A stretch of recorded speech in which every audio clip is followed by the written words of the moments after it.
ओम English Indian e learning app.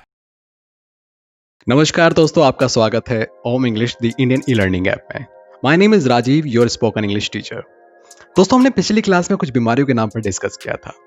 जिस class में हमने सीखा कि बहुत से वर्ड हम गलत बोलते हैं, जैसे कि इनमें से एक डेंगी था, जिसे हम सभी लोग डेंगू बोलते हैं। ऐसे ही बहुत से वर्ड्स आज हम सीखेंगे। दोस्तों, बीमारी हमारी जिंदगी का एक ऐसा चैलेंज है जिसके लिए हमें फिजिकली और फाइनेंशियली दोनों तरीके से तैयार रहना पड़ता है।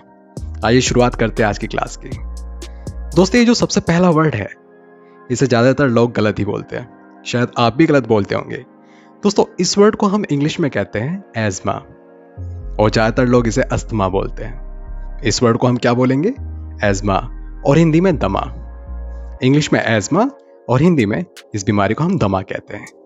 आइए दोस्तों, अगले वर्ड की ओर चलते हैं। दोस्तों, इस वर्ड को हम कहते हैं निमोनिया। क्या कहते हैं? निमोनिया। इसमें पी साइलेंट होता है, और इसे हम हिंदी में भी निमोनिया ही कहते हैं। इंग्लिश में भी निमोनिया और हिंदी में भी हम इसे निमोनिया ही कहते हैं। आइए दोस्तों, अगले वर्ड की ओर चलते हैं। दोस्तों, इस वर्ड को हम बोलते हैं इंसोम्निया। क्या बोलते हैं? इंसोम्निया। और इस बीमारी में ज़्यादातर लोगों को नींद नहीं आती, या इसमें नींद ना आने के बराबर होती है। तो इस बीमारी को हम क्या कहते हैं? इंसोम्निया, और हिंदी में नींद ना आना। आइए दोस्तों, अगले वर्ड की ओर चलते हैं। दोस्तों, इस वर्ड को हम बोलते हैं इंसैनिटी। क्या बोलते हैं? इंसैनिटी, और हिंदी में पागलपन की बीमारी। इंग्लिश में इंसैनिटी और हिंदी में पागलपन की बीमारी। आइए दोस्तों, अगले वर्ड की ओर चलते हैं। दोस्तों, इस वर्ड को हम इंग्लिश में कहते हैं जॉन्डस। क्या कहते हैं? जॉन्डस, और हिंदी में पीलिया। इस बीमारी में आपका पूरा शरीर पीला पड़ जाता है, इसलिए इसे पीलिया कहते हैं। इंग्लिश में जॉन्डस और हिंदी में पीलिया।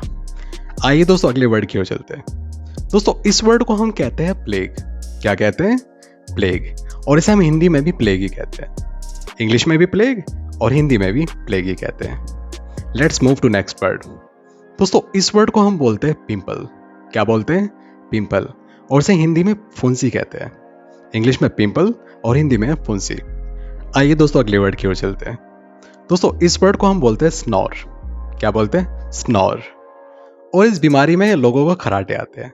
आप इसे बीमारी भी कह सकते हैं या इसे बॉडी मोशन भी कह सकते हैं। तो इसमें क्या होता है? इसमें खराटे लेने की बीमारी होती है। आइए दोस्तों, अगले वर्ड की ओर चलते हैं। दोस्तों, इस वर्ड को हम बोलते हैं माइग्रेन। क्या बोलते हैं? माइग्रेन, और हिंदी में भी हम इसे माइग्रेन कहते हैं। इंग्लिश में भी माइग्रेन और हिंदी में भी हम इसे माइग्रेन कहते हैं।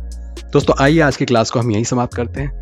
आशा है कि आपने बहुत से वर्ड सही प्रोनाउंस करना सीखा होगा, जिनमें से एक वर्ड आपने सीखा कि अज़मा ज़्यादातर लोग गलत ही बोलते हैं, जिसे हम अस्थमा कहते हैं, लेकिन ये क्या होता है? अज़मा होता है, और हिंदी में दमा।